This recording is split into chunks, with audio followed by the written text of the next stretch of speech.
ಡೈರೆಕ್ಟ್ರೇ, ನಾನೊಂದು ಒಳ್ಳೆ cinema story ಬರ್ತೀನಿ. ಹೌದಾ, ನೀನ್ ಬರ್ದಿದೀಯಾ? ಹೌದು, ಹೇಳ್ತೀನಿ, ಕೇಳ್ತೀರಾ?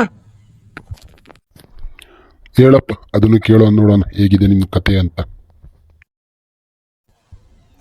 ಆ ಒಂದು ದಿನ ಸಂಜೆ ಹೊತ್ತಿನಲ್ಲಿ ಮಳೆ ಬಿಕಾರವಾಗಿ ಬರುತ್ತಿತ್ತು. Wow, interesting. ಮುಂದೆ ಕೇಳಿ, ಇನ್ನಷ್ಟು ಇಂಟ್ರೆಸ್ಟಿಂಗ್ ಆಗಿದೆ.